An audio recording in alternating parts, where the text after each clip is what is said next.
الحمدللہ رب العالمین والصلاة والسلام علی سید الانبیاء والمرسلین۔ الحمدللہ درس قرآن کی یہ نشست نمبر 167 ہے۔ اس سے پہلے سورہ ہود کی آیت نمبر 49 تک درس دیا جا چکا ہے۔ آج انشاءاللہ تعالی سورہ ہود کی آیت نمبر 50 سے درس کا آغاز کیا جائے گا۔ اس میں اللہ رب العزت کا ارشاد پاک ہے، اعوذ باللہ من الشیطان الرجیم، بسم اللہ الرحمن الرحیم۔ وَإِلَىٰ عَادٍ أَخَاهُمْ هُودًا قَالَ يَا قَوْمِ اعْبُدُوا اللَّهَ مَا لَكُم مِّنْ إِلَٰهٍ غَيْرُهُ إِنْ أَنْتُمْ إِلَّا مُفْتَرُونَ۔ اور عاد کی طرف ہم نے ان کے بھائی ہود کو بھیجا، آپ نے کہا ہے میری قوم عبادت کرو اللہ تعالیٰ کی، نہیں ہے تمہارا کوئی معبود اس کے سوا، نہیں ہو تم مگر افترا پرداز۔ اس سے پہلے حضرت سیدنا نوح علیہ السلام کا اور ان کی قوم کا ذکر تھا، اور اس میں یہ بتایا گیا تھا کہ جن لوگوں نے حضرت سیدنا نوح علیہ السلام کی نبوت کو تسلیم کیا، آپ پر ایمان لائے، اللہ تعالیٰ نے ان کی اور حضرت نوح علیہ السلام کی حفاظت فرمائی۔ جو لوگ اس کشتی میں سوار ہوئے جو حضرت نوح علیہ السلام نے تیار کی تھی، اللہ نے ان سب کو محفوظ رکھا، اور جو اس میں سوار نہیں ہوئے اللہ تعالیٰ نے ان سب کو تباہ اور ہلاک فرما دیا۔ اسی حوالے سے شیخ ابن عربی رحمۃ اللہ علیہ کا ایک قول ہے، آپ فرماتے ہیں کہ انسان کا جسم مادیت سے پر ہے، یہ ہمارا جو جسم ہے یہ مادیت سے پر ہے، اور یہ جسم مادیت کے طوفان میں گھرا ہوا ہے، مادی چیزوں میں، مادی اشیاء میں ہماری نظر ہوتی ہے اور اسی کو ہم سب کچھ سمجھتے ہیں۔ تو فرمایا کہ یہ جسم مادیت کا جو طوفان ہے اس میں گھرا ہوا ہے، جب مادی جسم ختم ہو جائے گا تو پھر اس کی روح کو منزل مقصود تک پہنچانے کے لیے ایمان اور اعمال کی کشتی کی ضرورت پڑے گی۔ یعنی اگر ہم یہ چاہتے ہیں کہ ہماری آخرت سنور جائے تو آپ یہ فرماتے ہیں کہ اس کے لیے ایمان اور عمل صالح کی کشتی ضروری ہے، کہ اس لیے کہ یہ جو جسم ہے مادی جسم یہ تو فنا ہونے والا ہے، اور یہ ایک دن فنا ہو جائے گا، جب روح نکل جائے گی تو یہ ختم ہو کر رہ جائے گا۔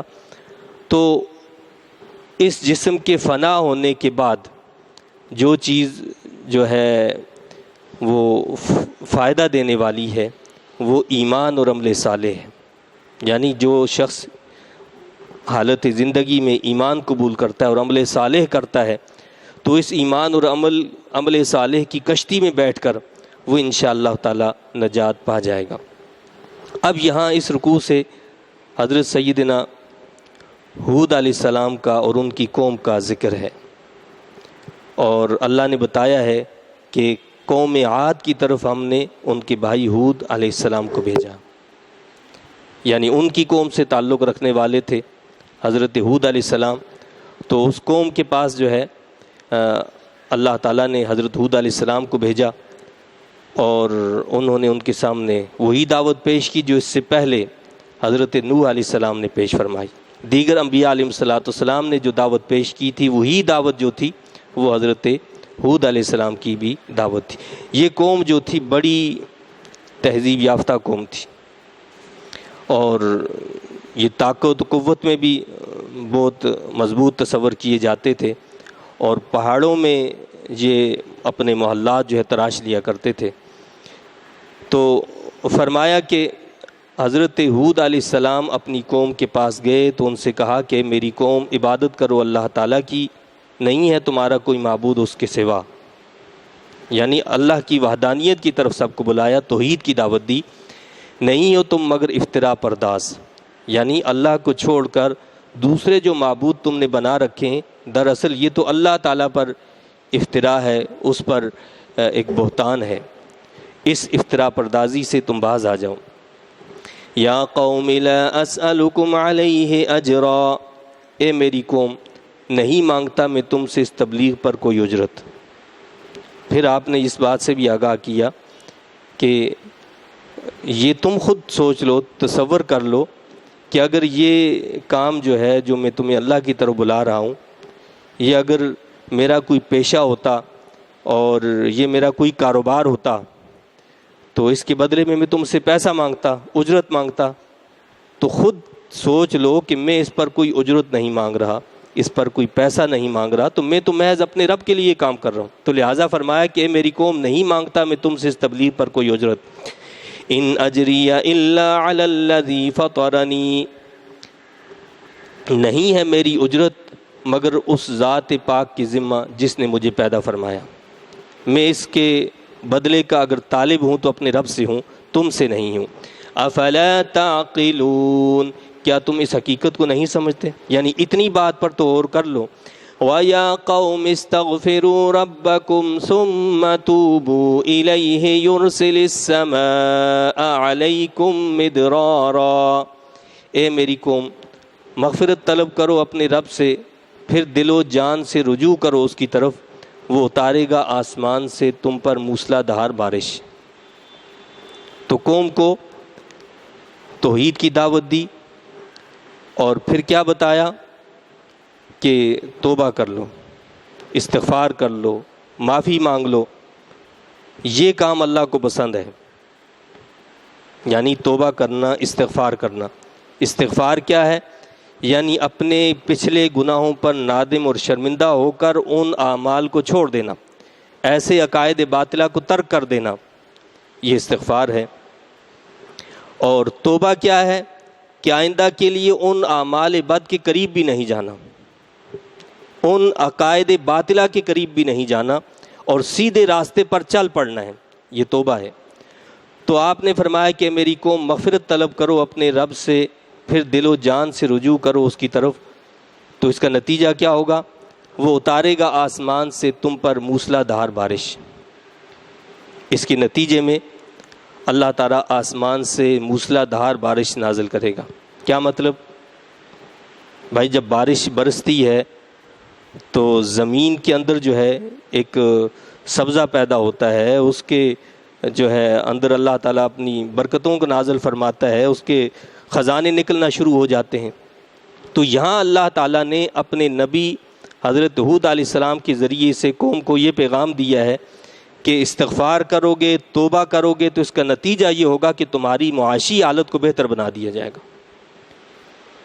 آپ کی معیشت بہتر ہو جائے گی۔ یہ بنیادی چیز ہے نا۔ بنیادی چیز کیا ہے؟ ایک تو آپ کی معیشت بہتر ہو، دوسرا انسان کی صحت ٹھیک ہو۔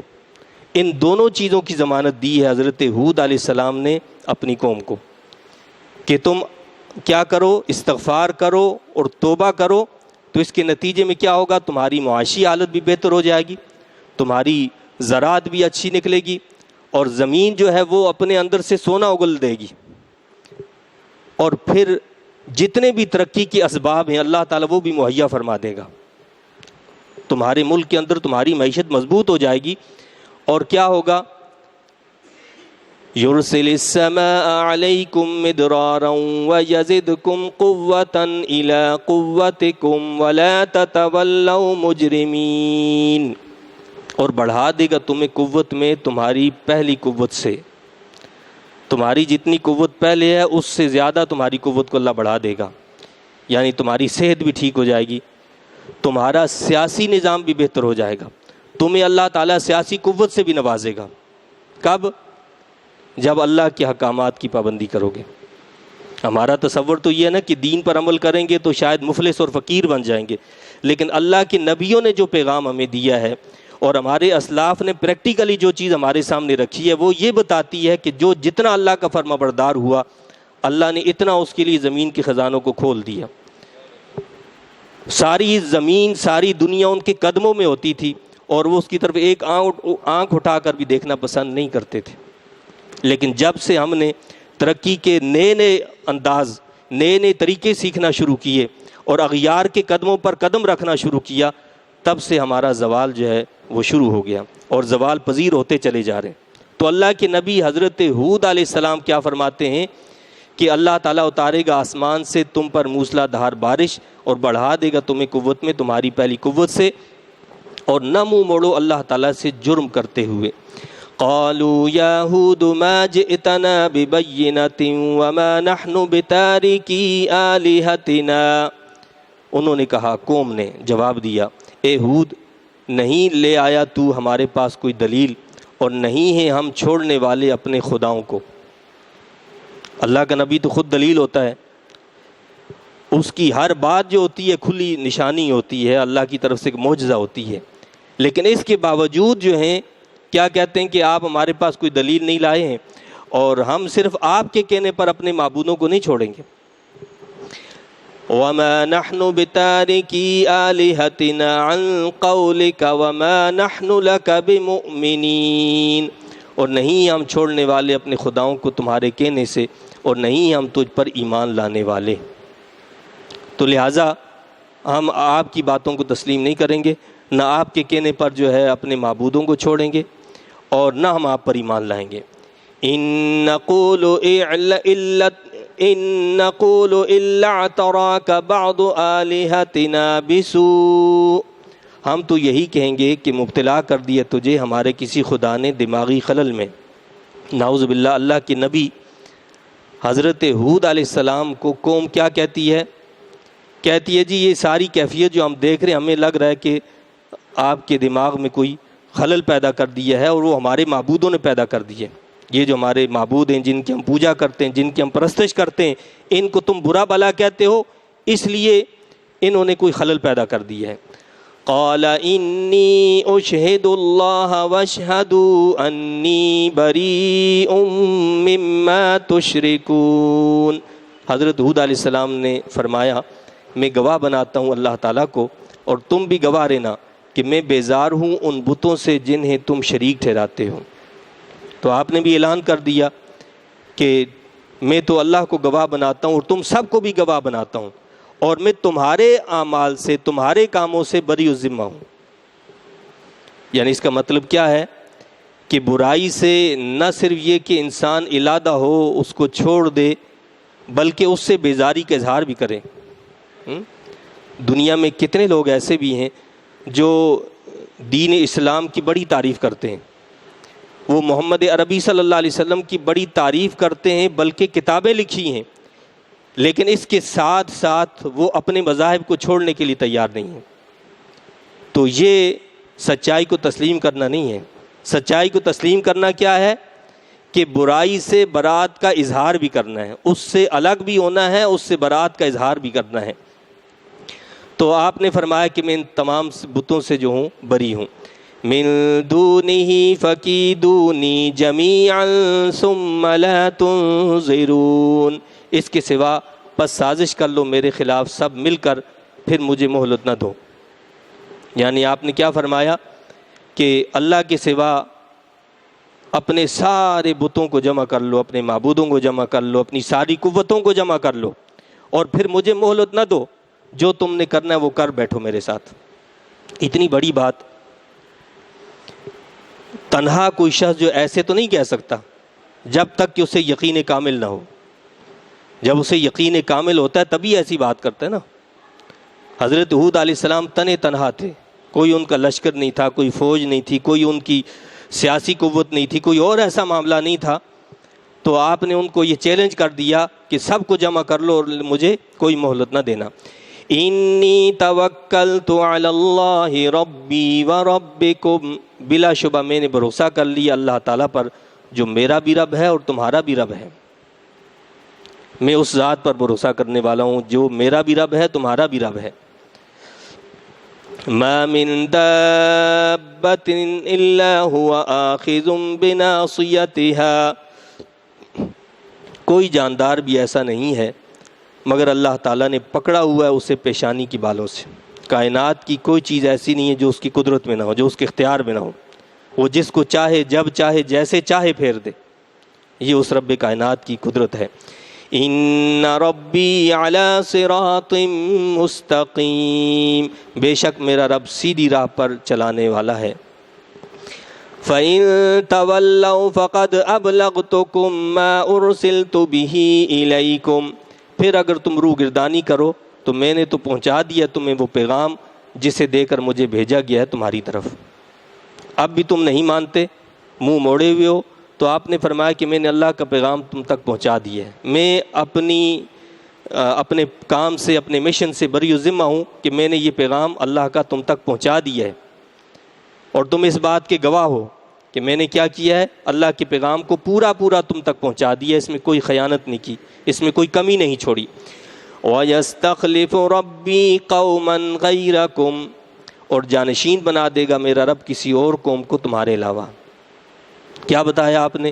اگر میری دعوت کو تم قبول کرنے کے لیے تیار نہیں ہو تو یاد رکھو میرے رب کو تمہاری ضرورت نہیں ہے۔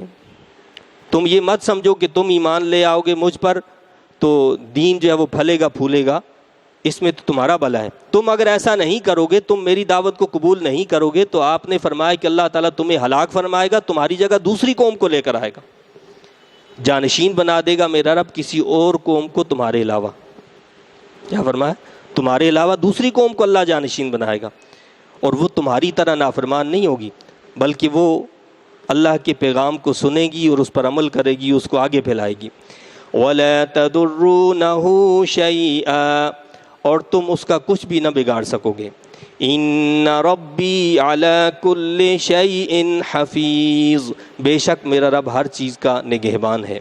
وَلَمَّا جَاءَ أَمْرُنَا نَجَّيْنَا هُودًا وَالَّذِينَ آمَنُوا مَعَهُ بِرَحْمَةٍ مِّنَّا، اور جب آ گیا ہمارا حکم تو ہم نے نجات دے دی ہود کو اور جو ایمان لائے تھے ان کے ساتھ بوجہ اپنی رحمت کے۔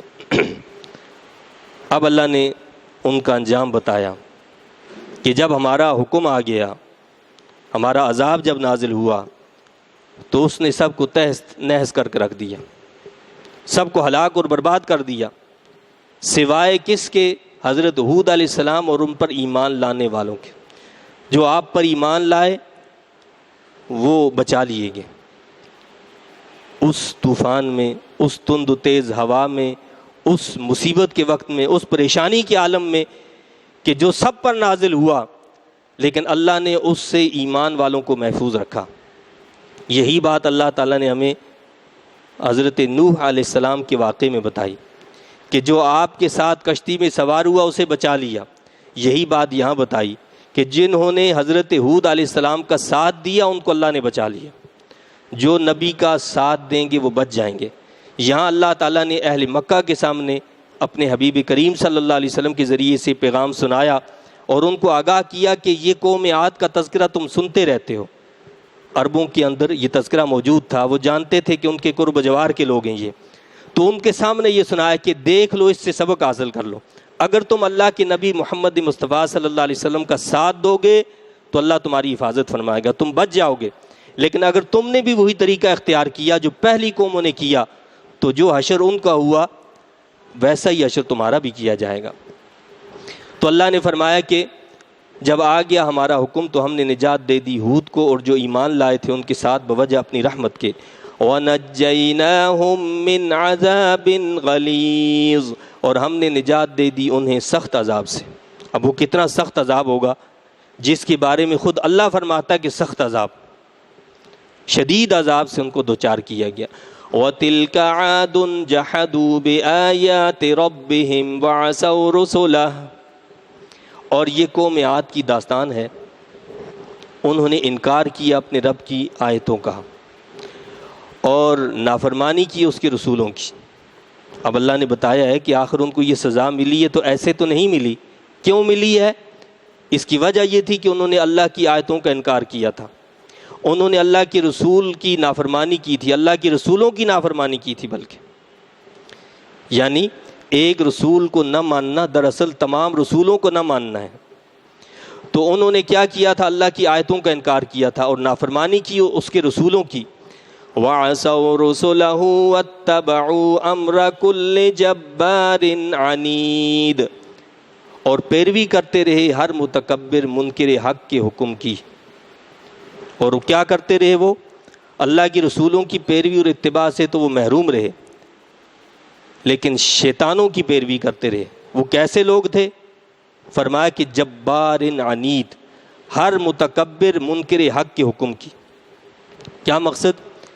یعنی وہ ہمیشہ ڈنڈے کے زور پر چلتے رہے، جو ان پر ڈنڈا چلائے اس کی مانتے تھے، جس کے پاس ظاہری قوت ہو اس کی بات کو مانتے تھے، جو ان کو کسی کام پر مجبور کر دے اس کی بات کو مانا کرتے تھے، جس کے پاس عہدے کی اور مملکت کی چابیاں ہوتی تھیں اس کی بات کو مانا کرتے تھے، جو لوگوں کو خرید لیا کرتے تھے ان کی باتوں کو مانا کرتے تھے۔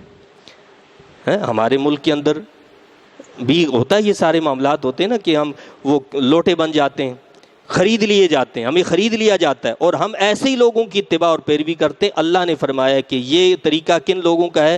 یہ اللہ کے نافرمان لوگوں کا طریقہ ہے کہ ہم ہمیشہ جو قوت ہوتی ہے اس کو ماننے کے لیے تو تیار ہوتے ہیں، لیکن جو اللہ کا پیغام دینے والا ہو اور اللہ کا پیغام صحیح طور پر ہمیں پہنچانے والا ہو اس کی بات کو تسلیم کرنے کے لیے تیار نہیں ہوتے ہیں۔ تو فرمایا کہ ہر متکبر منکر حق کے حکم کی وہ تعمیل کیا کرتے تھے۔ تو اس کا نتیجہ کیا ہوا؟ وَأُتْبِعُوا فِي هَذِهِ الدُّنْيَا لَعْنَةً وَيَوْمَ الْقِيَامَةِ، اور ان کے پیچھے لگا دی گئی اس دنیا میں بھی لعنت اور قیامت کے دن بھی، نتیجتاً ان کو بارگاہ رب العزت سے دور کر دیا گیا، ان کو ہمیشہ کے لیے مستحق لعنت ٹھہرا دیا گیا، اور قیامت کے دن تو وہ اللہ کی رحمت سے محروم ہی رہیں گے۔ الا ان عادا کفروا ربهم، سنو عاد نے انکار کیا اپنے رب کا۔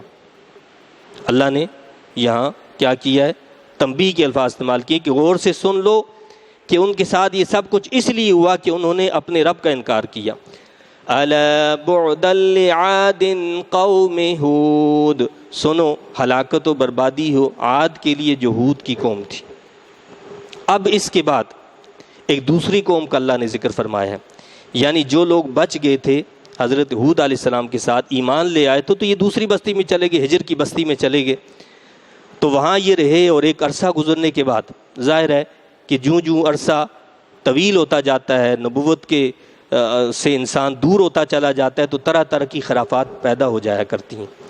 تو وہ لوگ جو ایمان والے تھے بچ گئے تھے، جن سے دوسری قوم ایک جو تیار ہوئی تھی، ان کی نسلوں میں وہی طریقہ اختیار کیا جو پہلوں نے کیا تھا، یعنی وہ بھی خرابیوں میں مبتلا ہو گئے، برائیوں میں مبتلا ہو گئے، شرک اور بت پرستی کرنے لگے۔ تو اللہ تعالیٰ نے اس قوم کی طرف حضرت صالح علیہ السلام کو بھیجا۔ اب اس قوم کا ذکر ہے، وَإِلَى ثَمُودَ أَخَاهُمْ صَالِحًا، اور قوم سمود کی طرف ہم نے ان کے بھائی صالح علیہ السلام کو بھیجا۔ قال یا قوم اعبدوا اللہ ما لکم من الہ غیرہ، حضرت صالح علیہ السلام نے بھی وہی دعوت پیش کی جو حضرت ہود علیہ السلام نے پیش کی تھی۔ آپ نے بھی وہی کہا، کیا فرمایا؟ اے میری قوم عبادت کرو اللہ تعالیٰ کی، نہیں ہے تمہارا کوئی معبود اس کے سوا، توحید کی دعوت پیش کی۔ وَأَنشَأَكُم مِّنَ الْأَرْضِ وَاسْتَعْمَرَكُمْ فِيهَا فَاسْتَغْفِرُوهُ ثُمَّ تُوبُوا إِلَيْهِ، اس نے پیدا فرمایا تمہیں زمین سے اور بسا دیا تمہیں اس میں، اس رب کائنات نے اس زمین سے تمہیں پیدا کیا، یعنی انسان اول حضرت آدم علیہ السلام کو مٹی سے بنایا ہے، اور پھر ہماری جو تخلیق ہوئی وہ بھی مٹی سے ہوئی، اس لیے کہ اسی مٹی سے ہماری ساری غذا مٹی سے آتی ہے، اس مٹی سے ہم غذا کھاتے ہیں، اسی سے انسان کے جسم کے اندر مادہ منویہ بنتا ہے، وہی منتقل ہوتا ہے، اسی سے انسان پیدا ہوتا ہے۔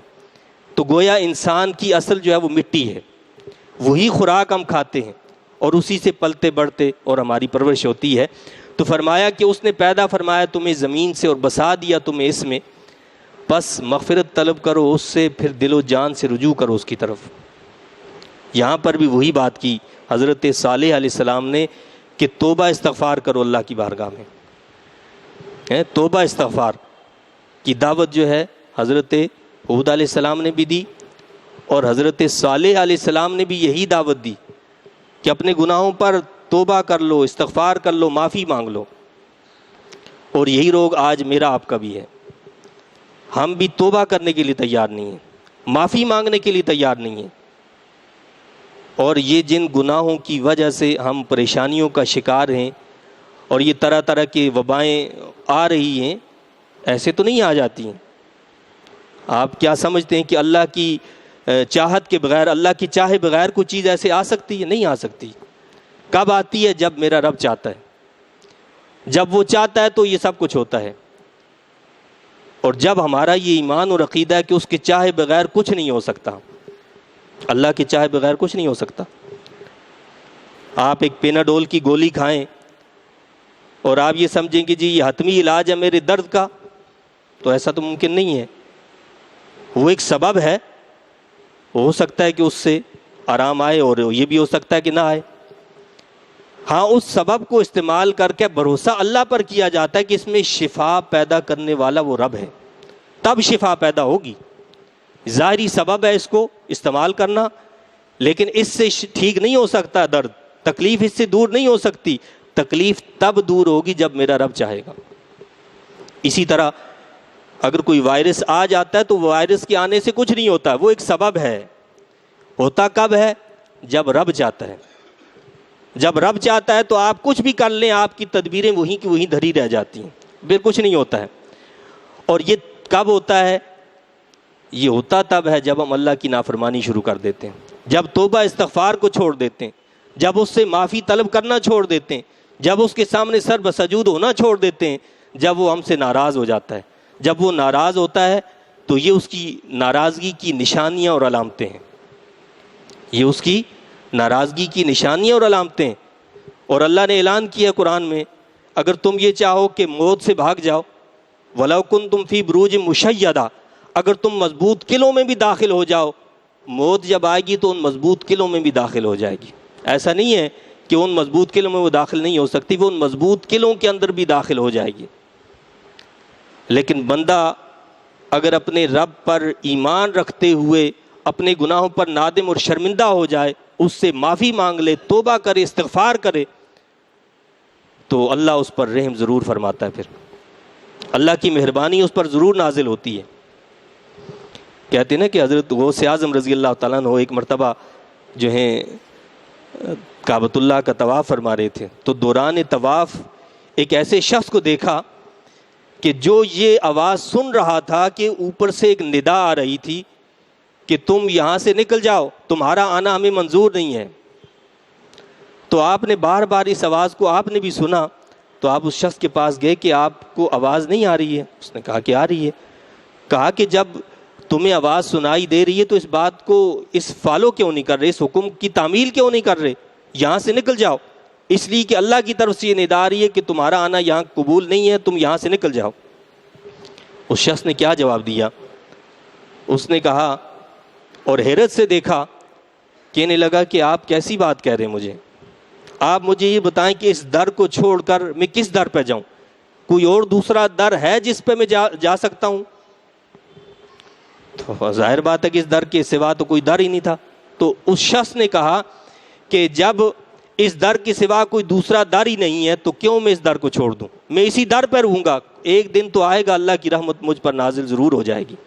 تو کہتے ہیں کہ بات آئی گئی ہوگی، چند دنوں کے بعد میں نے اس شخص کو دیکھا تو اس پر اللہ کی رحمت کے آثار نمایاں تھے، اللہ کی رحمت کے آثار نمایاں تھے۔ نہ صرف یہ کہ اس کو اللہ تعالیٰ نے معافی عطا کر دی تھی، وہ مقامات جن پر وہ فائز تھا اللہ نے وہ بھی دوبارہ اس کو عطا کر دیے تھے۔ تو یہ کب عطا ہوئے؟ کہ جب بندہ اس کے در کو نہیں چھوڑتا، وہ رب کے در کو نہیں چھوڑتا، دنیا کے ہر در کو چھوڑ کر اس کا بن جاتا ہے، تو اللہ بھی پھر اس کا ہو جاتا ہے، اللہ بھی اس پر اپنی رحمت کی نظر پھر ڈال دیتا ہے۔ تو حضرت صالح علیہ السلام نے بھی قوم کو یہی فرمایا کہ مغفرت طلب کرو اس سے اور دل و جان سے رجوع کرو اس کی طرف۔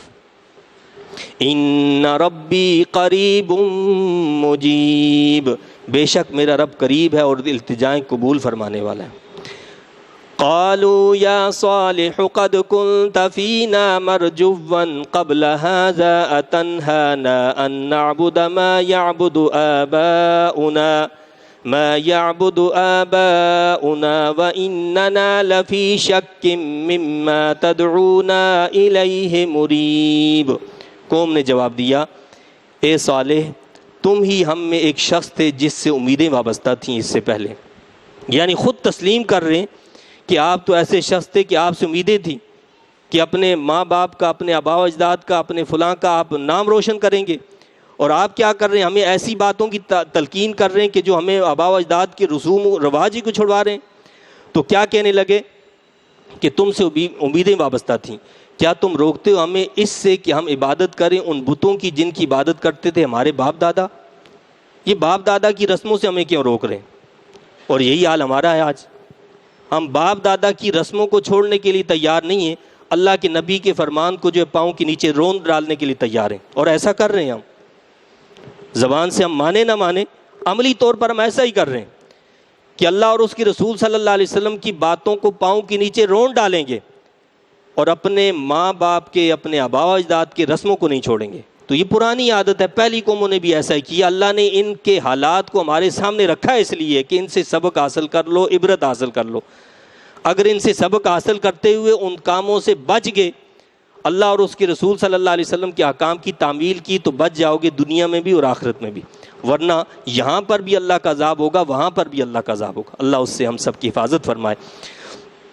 تو کہنے لگے کہ جی آپ ہمیں اس چیز سے منع کرتے ہیں کہ ہم عبادت کریں ان بتوں کی جن کی عبادت کرتے تھے ہمارے باپ دادا، اور بے شک ہم اس امر کے بارے میں جس کی طرف تو ہمیں بلاتا ہے ایک بے چین کر دینے والے شک میں مبتلا ہو گئے۔ تمہاری باتوں کا ہمیں یقین نہیں آتا کہ یہ باتیں سچ بھی ہیں نہیں ہیں، مضطرب ہو گئے ہیں، یعنی دل کے اندر شک و شبے کی کیفیت پیدا ہو گئی ہے۔ قال یا قوم ارأیتم ان کنت علی بینۃ من ربی، آپ نے کہا حضرت صالح علیہ السلام نے، اے میری قوم بھلا یہ تو بتاؤ اگر میں روشن دلیل پر ہوں اپنے رب کی طرف سے، ببینۃ من ربی وآتانی منہ رحمۃ فمن ینصرنی من اللہ ان عصیتہ، اور اس نے عطا کی ہو مجھے اپنی جناب سے خاص رحمت، تو کون ہے جو بچائے گا مجھے اللہ کے عذاب سے اگر میں اس کی نافرمانی کروں؟ تمہاری باتوں پہ میں عمل کروں تو اللہ کے عذاب سے مجھے کون بچائے گا؟ فما تزیدوننی غیر تخسیر، تم تو نہیں زیادہ کرنا چاہتے میرے لیے سوائے نقصان کے۔ میں تمہیں نفع کی طرف بلا رہا ہوں، تم مجھے نقصان کی طرف بلا رہے ہو، میں تو ایسا نہیں کر سکتا۔ وَيَا قَوْمِ هَذِهِ نَاقَةُ اللَّهِ لَكُمْ آيَةً فَذَرُوهَا تَأْكُلْ فِي أَرْضِ اللَّهِ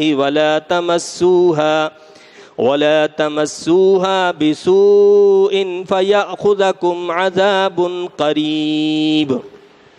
اب بار بار کہ جی یہ دلیل لائیں، وہ لائیں، یہ معجزہ لائیں۔ تو عید کا دن تھا، تو سب لوگوں کے سامنے، ایک جمع غفیر کے سامنے، حضرت صالح علیہ السلام کے پاس لوگ جمع ہو گئے، کہنے لگے کہ جی آپ یہ باتیں کرتے ہیں، وہ کرتے ہیں، چلیں ٹھیک ہے، آپ یہ معجزہ نکال کر دکھائیں ہمیں کہ یہ جو سامنے پہاڑ ہے اس سے اونٹنی نکالیں اور وہ ہمارے سامنے بچا جنے، تو ہم آپ پر ایمان لے آئیں گے، اونٹنی نکال دیں۔ ان کا مقصد یہ تھا کہ سب لوگوں کے سامنے ہم یہ کہیں گے یہ ایسا کر نہیں سکیں گے، اور اس طرح یہ جو ہے اپنے کام میں ناکام ہو جائیں گے۔ تو حضرت صالح علیہ السلام نے اسی وقت اللہ سے دعا مانگی، اور اللہ کے حکم سے اسی وقت اس جو پہاڑ تھا سامنے اس سے اونٹنی، ایک حاملہ اونٹنی جو ہے وہ نکل آئی۔ تو کیا ہوا؟ اور اے میری قوم یہ اللہ کی اونٹنی ہے، تو آپ نے بتایا ان کو یہ اللہ کی اونٹنی ہے، تمہارے لیے نشانی ہے، ناقۃ اللہ، اللہ کی اونٹنی۔ جیسے ہم کہتے ہیں کعبۃ اللہ، بیت اللہ، گھر تو سارے اللہ کے ہیں لیکن کعبۃ اللہ، بیت اللہ ہے خاص اللہ کی رحمتوں کا مرکز ہے، تو یہ بیت اللہ ہے۔ اسی طرح اس کو کہا گیا کہ ناقۃ اللہ، یہ اللہ کی اونٹنی ہے، یہ عام اونٹنیوں کی طرح نہیں ہے۔ تو کیا کرنا ہے؟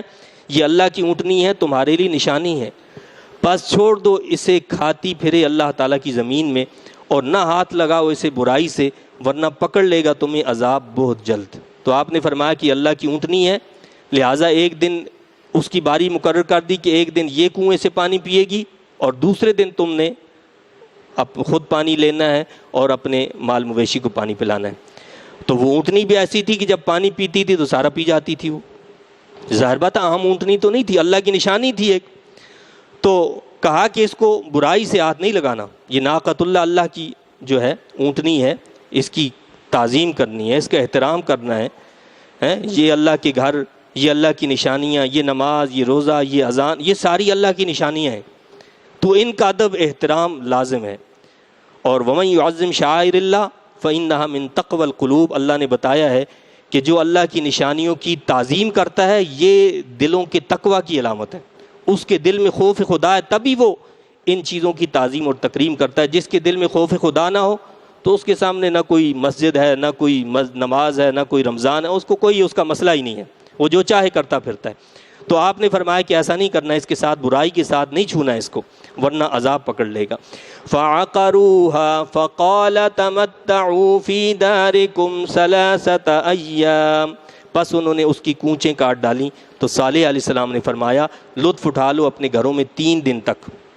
نافرمان قوم نے کیا کیا؟ اس اونٹنی کو پکڑ کر اس کے پاؤں کاٹ دیے،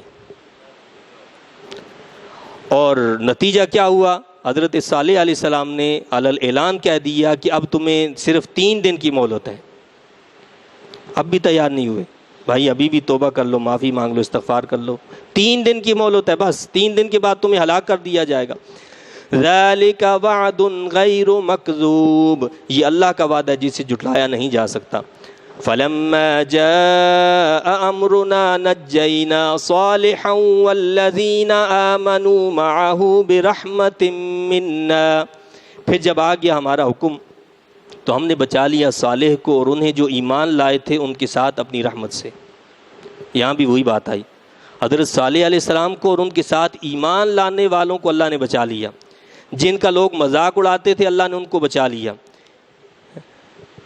آج بھی داڑھی والے کا مذاق اڑایا جاتا ہے، ٹوپی والے کا مذاق اڑایا جاتا ہے، مسجد میں جانے والے کا مذاق اڑایا جاتا ہے، پردہ کرنے والے کا مذاق اڑایا یہ ساری چیزیں جو مذاق اڑانے والے، دین کا مذاق اڑانے والوں کو تباہ کر دیا جاتا ہے، اور بچایا کن کو جاتا ہے؟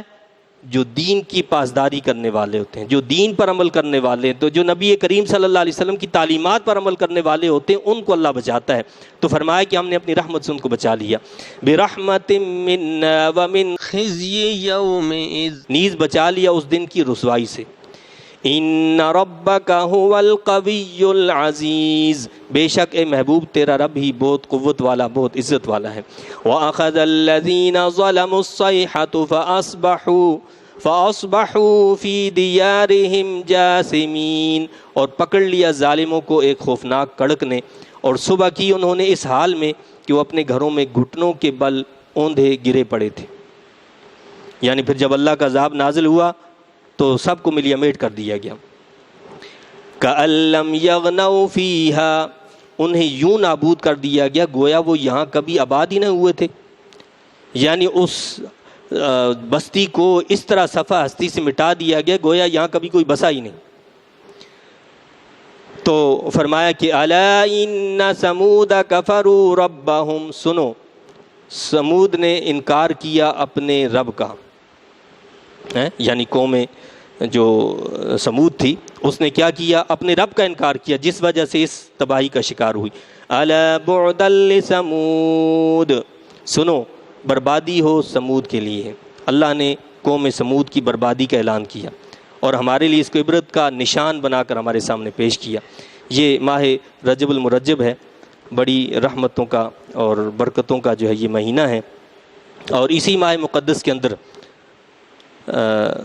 سلطان الہند حضرت خواجہ غریب نواز معین الدین چشتی اجمیری رحمۃ اللہ علیہ کا جو ہے وہ عرس بھی منایا جاتا ہے 6 تاریخ کو، 6 رجب المرجب کو۔ تو اسی مناسبت سے چند باتیں آپ کے سامنے جو ہے وہ پیش کرنا مقصود ہیں۔ حضرت سیدنا خواجہ معین الدین چشتی اجمیری رحمۃ اللہ علیہ جو ہیں سلسلہ چشتیہ کے اس ہند و پاک کے اندر بانی قرار پائے، یعنی آپ کو اس ہند و پاک میں سلسلہ چشتیہ کا بانی تصور کیا جاتا ہے، اور آپ کو اللہ نے بہت بلند مقام عطا فرمایا۔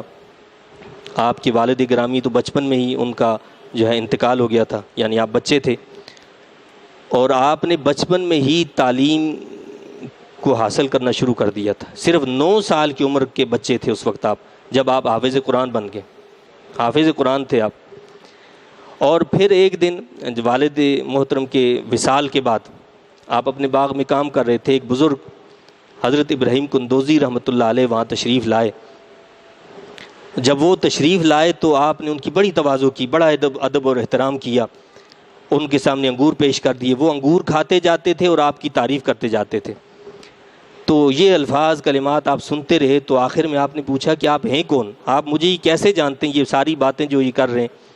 تو انہوں نے کہا کہ میرا نام ابراہیم ہے اور لوگ مجھے دیوانہ کہتے ہیں، لوگ مجھے دیوانہ کہتے ہیں، مجذوب تھے اور کہنے لگے کہ وہ صحیح کہتے ہیں کہ میں اپنے مرشد کا دیوانہ ہوں، میں اپنے مرشد کا دیوانہ ہوں، اور فرمانے لگے کہ میرے مرشد نے میری نس نس کے اندر آگ بھر دی ہے، لیکن میرے مرشد نے مجھے ایک نصیحت کی تھی اور یہ کہا تھا کہ یہ جو آگ تمہارے اندر بھڑکا دی گئی ہے اس کو سکون مل سکتا ہے، اور ایک چیز انہوں نے مجھے دی، کہا کہ یہ چیز لے لو، اس کے استعمال کی شرط یہ ہے کہ تم معین الدین حسن کو تلاش کرو گے، تم معین الدین حسن کو تلاش کرو گے، جب معین الدین حسن مل جائے تو اس کا آدھا ٹکڑا تم کھا لینا اور آدھا اسے کھلا دینا تو تمہیں سکون مل جائے گا۔ تو کہتے ہیں کہ وہ گھڑی آج آ گئی ہے، آپ نے ایک ٹکڑا نکالا اور نکال کر آدھا خود تناول کیا اور آدھا حضرت خواجہ معین الدین چشتی اجمیری رحمۃ اللہ علیہ کو دیا، انہوں نے تناول فرمایا۔ یہ ٹکڑا کھانا تھا کہ آپ کے دل کی دنیا تبدیل ہو گئی، آپ نے سارا باغ جو کچھ بھی تھا وہ سارا بیچ دیا اور بیچ کر سب جو پیسہ تھا دولت تھی وہ اللہ کی راہ میں اس کو خرچ کر ڈالا، اور پھر حصول علم کے لیے نکل پڑے۔ ہمارے ایک عام تصور یہ ہے کہ جو پیران کرام ہوتے ہیں، مشائخ اعظام ہوتے ہیں، یہ تو بغیر پڑھے ہوتے ہیں، ان کو یہ پڑھتے نہیں ہیں، علم نہیں حاصل کرتے۔ تو خواجہ معین الدین چشتی اجمیری رحمۃ اللہ علیہ سلسلہ چشتیہ کے بانی جو ہیں ان کا کیا عالم ہے کہ 9 سال کی عمر میں حافظ قرآن، اور ان بزرگ کے ٹکڑا کھانے کے بعد آپ نے سب کچھ بیچ کر کیا کیا؟ کوئی کاروبار کرنے کے لیے، کچھ اور کرنے کے نہیں، حصول علم کے لیے نکل پڑے۔ سمرقند اور بخارا اس وقت علم کا گڑھ تھے، آپ وہاں پر گئے، علم تفسیر، علم حدیث، عقائد اور دیگر جتنے بھی علوم تھے وہاں آپ نے حاصل کیے۔ علوم دینیہ کے حصول کے بعد پھر آپ باطنی مرشد کی تلاش میں نکلے، باطنی تعلیم کے لیے اس کے بعد نکلے، یعنی پہلے آپ عالم بن گئے، اس کے بعد باطنی علوم کے حصول کے لیے نکلے، اور قصبہ ہارون میں جو آپ پہنچے اور وہاں پر جا کر عثمان ہارونی رحمۃ اللہ علیہ جو تھے ان سے آپ نے بیعت کی، اور ایک طویل عرصے تک آپ وہاں پر رہے، اور آپ کے بزرگ، آپ کے جو شیخ تھے انہوں نے آپ کو بیعت کیا، آپ کو جو ہے اپنے پاس سے فیضیاب فرمایا، نعمتوں سے نوازا، آپ کو خلافت عطا فرمائی۔ اس کے بعد آپ جو ہے ہندوستان تشریف لائے، تو کس طرح؟ یعنی اپنے پیر و مرشد کے حکم پر، اور پھر خصوصاً نبی کریم صلی اللہ علیہ وسلم کی طرف سے آپ کو حکم ملا کہ آپ نے جو ہے ہندوستان میں جانا ہے اور اجمیر میں جانا ہے، اور اجمیر میں جا کر دین کی تبلیغ کرنی ہے۔ تو پھر آپ وہاں سے نکلے اور جا کر دین کی تبلیغ فرمائی، اور آپ کی تبلیغ دین کے نتیجے میں 90 لاکھ ہندوؤں نے اسلام قبول کیا۔ 90 لاکھ کہنا آسان ہے، کرنا اتنا آسان نہیں ہے۔ آج ہمارا کام تو یہ ہے کہ ہم مسلمان کو بھی کافر بنانے کے لیے تو تیار ہیں، کسی کافر کو مسلمان بنانے کے لیے تیار نہیں۔ تو اہل اللہ کا کام یہ تھا کہ وہ کافروں کو مسلمان بناتے تھے، مسلمانوں کو کافر نہیں بناتے تھے۔ تو آپ نے 90 لاکھ لوگوں کو جو ہے وہ مسلمان کیا، اور عشق رسول صلی اللہ علیہ وسلم کا یہ عالم تھا کہ جب کوئی حدیث بیان فرماتے تھے تو آپ کی آنکھوں سے آنسو ٹپکتے رہتے تھے، حدیث رسول صلی اللہ علیہ وسلم سناتے ہوئے آنکھوں سے آنسو ٹپکتے۔ آپ کی نصیحت یہ ہے کہ تصوف اور اہل تصوف جو ہیں وہ عمل سے تعلق رکھتے ہیں، صرف علم سے نہیں۔ کیا فرماتے ہیں کہ تصوف نام ہے دراصل عمل کا، صرف علم کا نام نہیں ہے، یعنی علم کے ساتھ جب عمل ہو اسی کا نام تصوف ہے۔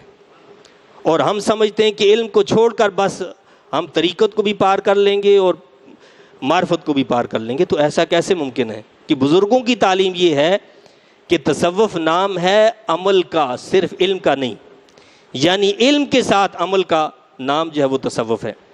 آپ کا ایک قول مبارک ہے کہ جس دل میں علماء و مشائخ کی محبت ہو، جس دل میں علماء اور مشائخ کی محبت ہو، 1000 سال کی عبادت اس کے نامہ اعمال میں لکھ دی جاتی ہے۔ جن دلوں میں علماء اور مشائخ کی محبت ہوتی ہے، اللہ تعالیٰ 1000 سال کی عبادت ان کے نامہ اعمال میں لکھتا ہے، اور فرماتے ہیں کہ نیکوں کی صحبت نیک کام سے بہتر ہے۔ نیک لوگوں کی صحبت میں بیٹھنا یہ کوئی نیک کام کرنے سے بہتر ہے، اور فرماتے ہیں کہ بروں کی صحبت برائی کرنے سے بدتر ہے۔ برے لوگوں کے ساتھ بیٹھنا آپ کوئی برائی کر رہے ہیں، اس سے بدتر یہ برے لوگوں میں بیٹھ جانا۔ یہ جو نیٹ ہے اور یہ دیگر جو چیزیں ہیں جو ہمارے ساتھی بنے ہوئے آج، آپ کیا فرماتے ہیں کہ جو ان کا ساتھی ہوگا وہ برائی کرنے سے بھی برا ہے، بروں کے ساتھ بیٹھنا برائی کرنے سے بھی برا ہے، لہٰذا بروں کی صحبت سے بچو، نیکوں کی صحبت کو اختیار کرو۔ اللہ تعالیٰ مجھے آپ کو ہم سب کو نیک صحبت عطا فرمائے، اور نیک صحبتوں سے اللہ تعالیٰ ہم سب کو فیض یاب فرمائے۔ آمین۔ وآخر دعوانا ان الحمد للہ رب العالمین۔